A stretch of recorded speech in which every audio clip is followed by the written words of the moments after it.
자, 하나님의 인도를 통해 우리는 목적지에 도달합니다 라는 말씀으로 함께 은혜를 나누도록 하겠습니다. 오늘 우리는 구약 성경의 시편 중에서 가장 아름다운 시편 중에 하나를 읽었습니다.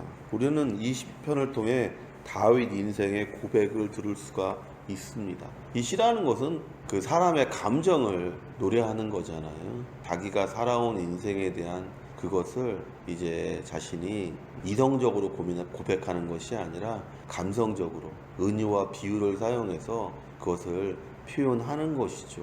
다윗이 자신의 인생을 한마디로 표현할 때 하나님의 인도를 받고 있는 양으로서 자기 자신을 표현하는 것을 보는 것이죠. 다윗이 우리에게 말하고자 하는 것이 바로 그것이죠. 우리의 인생은 바로 하나님 앞에 있는 양과 같은 인생이다. 그리고 그 목자의 인도함을 제대로 받는 자들은 온전한 가운데서 온전함을 누리며 살지만 그 목자를 떠난 자의 인생은 결국은 이리와 늑대와 곰과 사자에게 찢겨지는 그런 인생을 사는 것이다 라고 얘기하고 있는 것이죠. 성경이 우리에게 마귀를 사자로 많이 비유하잖아요. 우는 사자와 같이 다닌다. 우는 사자와 같이 다니는데 목자가 함께 있는 양은 그 사자의 음성이 두려울지라도 해를 입지는 않아요. 그러나 목자가 없는 양은 그 사자의 울음소리가 곧 양의 죽음을 의미한다는 것을 너무나 잘 알고 있는 것이죠. 다윗은 자신의 인생을 이렇게 고백하는 거예요. 하나님을 목자로 둔 인생이었다. 그렇기 때문에 내가 지금 이와 같이 평탄하고 평안하고 넘치는 축복의 삶을 살고 있는 것이다 라고 고백하는 것을 우리가 이 시편을 통해서 알게 되는 것이죠. 그런 삶의 모든 것이 하나님의 인도하심 아래 그분의 선하심과 인자하신 뜻 안에서 이루어졌다고 고백하고 있습니다. 하나님의 선하심과 하나님이 자신을 사랑하심을 고백하고 있는 것이죠. 이 두 가지가 우리가 이 땅에서 살아가고 있는 이유인 것이고, 이 땅에서 우리가 축복받을 수 있다고 우리가 주장하고 믿고 고백할 수 있는 이유인 것이죠. 하나님은 선하십니다. 그리고 그 선하신 하나님은 사랑이 많으신 하나님이셔서 우리를 결단코 고아와 과부와 같이 두지 아니하시고 어느 곳에 있든지 우리에게 축복을 부어주시는 분이다라고 우리가 다윗과 같이 동일하게 고백할 수가 있는 것이죠. 룻기에 처음 다윗의 이름이 나옵니다. 룻이 오벳을 낳고 오벳이 이새를 낳고 이새가 다윗을 낳았다고 기록되어져 있습니다. 다윗이 공식적으로 등장하는 성경 구조는 사무엘상 16장입니다. 거기는 하나님이 이스라엘의 초대왕인 사울의 불순종으로 인해 사울을 버리고 사무엘 선지자로 하여금 새로운 이스라엘 왕을 세우도록 하는 이야기에서 다윗이 등장하게 됩니다. 사무엘이 하나님의 말씀을 따라 다윗의 아버지인 이새의 동네에 이르렀습니다. 하나님은 사무엘에게 누구에게 기름을 부어야 하는지를 가르쳐 주지 않았습니다.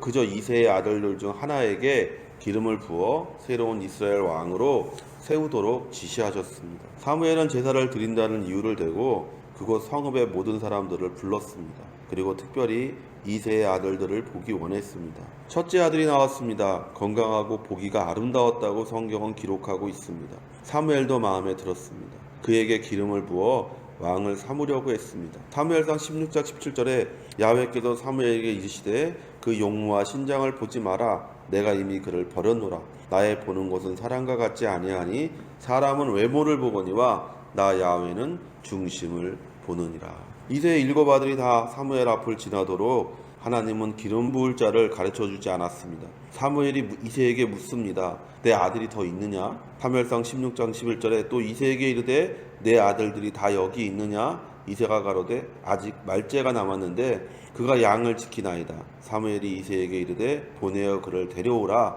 그가 여기 오기까지는 우리가 식사자리에 앉지 아니하겠노라. 성도 여러분, 잔치자리에 초대받지 못한 아들이라면 어떤 아들이겠습니까? 다윗이 좋은 환경에서 부모의 사랑을 듬뿍 받고 형제의 우정 가운데서 자랐다고 생각하지 마십시오. 성경은 다윗의 모습을 그렇게 그리고 있지 않습니다. 온 동네, 온 마을의 사람들이 잔치를 벌이고 있는데 오직 다윗만이 들판에서 양을 지키고 있다라고 성경은 기록하고 있습니다. 다윗의 마음이 어땠을까요?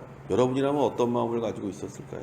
온 식구가 모여 맛있는 걸 먹고 있는데 나는 밖에 나가 심부름을 하는 아이라면 그 아이가 가정에서 어떤 대우를 받고 있는 아이였을까요? 우리는 생각합니다. 다윗은 부모의 사랑을 많이 받았을 거야. 그러니까 그런 훌륭한 사람이 되었겠지. 다윗은 많이 배웠을 거야.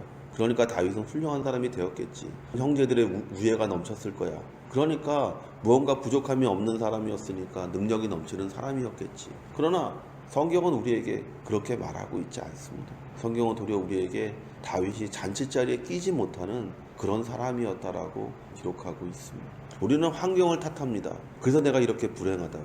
우리는 우리가 가진 것을 탓합니다. 그렇기 때문에 내가 행복하지 못하다고. 우리는 우리가 가진 부모와 우리가 가진 형제와 우리가 가진 모든 것들에서 우리가 누리지 못했기 때문에, 가지지 못했기 때문에, 배우지 못했기 때문에 지금 우리의 삶의 모습이 그렇게 아름답지 못하다고 착각합니다.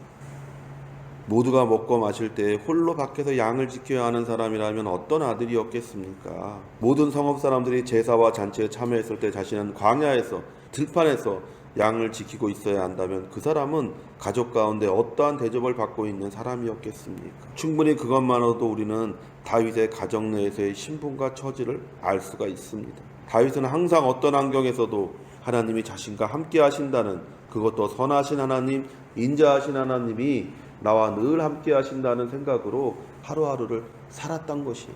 다윗이 망가지지 않은 이유, 다윗이 삐뚤어지지 않은 이유, 다윗이 그 모든 환경 가운데서도 온전할 수 있었던 이유, 마침내 하나님의 축복을 쟁취할 수 있었던 이유는 단 한 가지, 다윗의 이 고백이에요. 하나님의 선하심과 인자하심이 항상 일생 동안 나를 따랐다라고 얘기하고 있습니다. 그 마음이 모든 사람이 잔치차례에 참여했을 때 자기 혼자 광야의 양과 그 짐승을 지키면서 마음의 원한이나 마음의 증오나 마음의 불평이나 마음의 원망이 없었던 이유예요.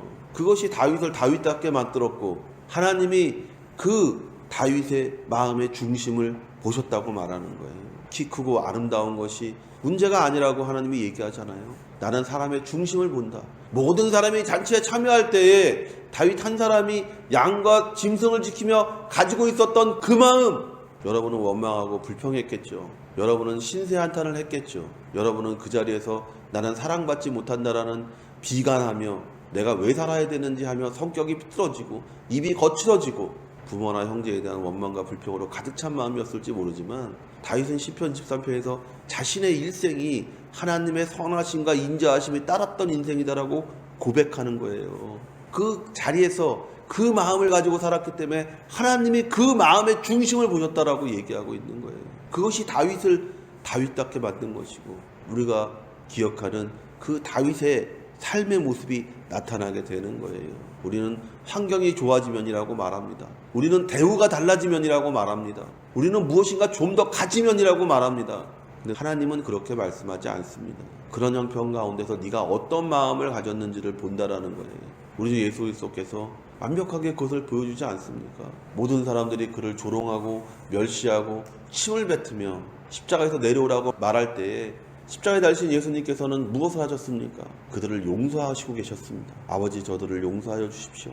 저들은 자신이 하는 것이 무엇을 하는지 알지 못합니다. 모든 제자들이 그를 버리고 도망갔을 때에도 주님은 제자들에게 와서 그들에게 먹을 것을 준비해서 그들에게 먹을 것을 주는 것을 보는 거예요. 하나님이 보시는 것, 그 마음입니다. 환경이 아닙니다. 그 마음 가운데 그 믿음이 있는지를 하나님께서 보시는 거예요. 다윗이 그런 마음을 가지고 있었기 때문에 다윗은 그 모든 환경 가운데서 일어나서 환경을 변화시키는 자의 삶의 모습을 나타내고 드러낼 수가 있었던 거예요. 그러므로 성도 여러분, 과거의 사건과 생각이 자신을 지배하도록 두지 마십시오. 원망함으로 몸에 밴 불평과 불만을 제거해야 됩니다. 성도 여러분의 현재의 성격을 구성하고 있는 것이 과거 성도 여러분이 겪었던 모든 일들이 드러나는 거예요. 여러분이 과거에 겪었던 일들이 여러분 마음에 심겨져서 여러분의 삐뚤어진 성격, 여러분의 삐뚤어진 말, 조롱하는 말, 그런 비난하는 말, 원망하는 말로 나타나는 거예요. 과거에 겪었던 가슴 아팠던 일들, 과거에 겪었던 차별받은 일들, 과거에 겪었던 좌절들, 과거에 겪었던 그런 것들이 내 마음에 원망이 되고 그것이 불평이 되어서 내게 쌓이면 나도 모르게 내가 삐뚤어진 사람이 되어서 그 삐뚤어진 채 살아가면서도 자신이 삐뚤어진 거를 모르는 거예요. 하나님 안에서 온전한 자가 되려면 바로 우리가 겪었던 과거의 일들이 우리 자신을 지배하도록 두면 안 되는 겁니다. 분노하는 것, 부끄러워하는 것, 수치와 모멸감을 느끼는 것, 남을 잘 믿지 못하는 것, 다른 사람과의 교제를 잘 못하는 것, 자녀에게 사랑 표현 못하는 것, 사람에게 집착하는 것, 그런 것들이 사실은 과거에 겪었던 나의 경험에 의해 생긴 나쁜 감정들인 거예요. 하나님이 함께 하시는 사람은 그런 것들로부터 자유로워져야 됩니다. 예수님은 과거의 모든 것을 용서하시고 올바른 길로 인도하시려고 이 땅에 오셨습니다. 회개가 바로 우리가 과거를 정리하는 거잖아요. 왜 회개합니까? 과거를 정리하는 거예요. 인간의 근원적인 하나님과의 과거를 먼저 정리하고, 두 번째, 사람과 사람 사이에 있는 과거를 정리하는 것이 회개잖아요. 그래서 회개하라 천국이 가까웠느니라. 우리가 천국을 누리는 건 회개 없이 이루어지는 것이 아니에요. 잘못했습니다가 아니라 과거와 내가 화해를 하는 거예요. 그래서 예수님께서 이 땅에 오셔서 화해의 사역을 하셨다고 했잖아요. 하나님과 우리 사이에 맡긴담을 하시고 하나 되게 하셨다라고 얘기하잖아요. 아담의 죄로 말미암아 주었던 모든 그 근본적인 것들을 예수님이 오셔서 허무셔서 하나님과 우리가 이제 화해하게 되고, 우리가 사랑받는 존재가 되었다. 우리가 하나님의 사랑 가운데 있는 존재라는 것을 깨닫는 것이고, 둘째는 그 사랑을 가지고 깨닫는 사람이 이웃과 주위에 있는 사람들과 화해함으로써 과거로부터 자유로워져서 현재 천국을 살며 미래의 천국을 기대하는 삶을 우리가 살게 되는 거잖아요. 지금은 우리가 마음에서 천국을 살고, 우리가 육체를 벗을 때는 우리가 현실에서 천국을 사는 그와 같은 인생이 되는 것이죠. 우리가 마땅히 예수를 믿는 자라면 온전한 성격으로 변해가는 자신을 발견하는 것이 당연한 거예요. 10년 전보다 지금 내가 더 온유한 자가 돼야 되는 거고, 10년 전보다 내가 지금 더 불평과 불만보다는 감사와 찬양하는 사람이 되어 있어야죠. 그래야 내가 믿는 사람이라는 걸 알 수 있는 것이죠. 내가 믿는지 안 믿는지 어떻게 합니까? 간단해요. 과거를 돌아보십시오. 내가 얼마나 회개했는지 알 수 있는 방법, 뒤를 돌아보십시오. 내가 어떤 사람이 되었는지, 내 주위에 어떤 사람들이 있는지 보면 아는 것이죠. 내 주위에 여전히 술주정뱅이가 있고, 내 주위에 여전히 원망 불평하는 사람이 있고, 내 주위에 여전히 조롱하고 멸시하는 사람들이 있다면 나의 회개는 그냥 입으로만 하는 회개인 것이죠. 왜냐하면 유유상종이에요. 감사하는 사람 옆에는 감사하는 사람이 있고, 불평하는 사람 옆에는 불평하는 사람이 있는 거예요. 하나님이 그 과거의 경험을 통해 우리에게 주시려는 것은 강하고 담대한 마음이지 결코 우리가 잘못된 감정을 갖기를 원하지 않습니다. 보십시오. 우리는 지금 살고 있습니다. 과거에 죽일 듯 덤벼들던 두려움과 공포는 결코 우리를 어떻게 하지 못했어요. 과거에 겪었던 많은 일들이 있지 않습니까? 죽을 것 같았던 일들. 그때 죽을 것 같았잖아요. 그때 죽어버렸으면 좋았다고 생각했을 때도 있었잖아요. 근데 보십시오. 지금도 살고 있잖아요. 지금 겪고 있는 일도 마찬가지예요. 몇 년이 지나고 돌이켜서 바라보면 그때가 좋았어 라고 말하게 됩니다. 그게 인생이에요. 지금은 죽을 것 같죠? 그러나 돌아보면 이 죽을 것 같은 일들을 우리가 매번 겪었다니까요. 코로나 2년 되니까 사람들이 답답해서 죽을 것 같죠. 근데 우리 대학 그 전까지는요, 해외여행 나가본 적도 없는 사람들이에요. 그때는 어떻게 살았어요? 그때는 뭐 돌아다니고 싶어도 버스 타고 시내밖에 못 다녔어요. 그때는 어떻게 살았어요? 시간이 지나면 그때가 그리워질 때가 옵니다. 시간이 지나면 그때 내가 해야 될 일을 하지 못한 것을 후회하게 되지, 그때가 힘들었기 때문에 후회하는 사람은 아무도 없어요.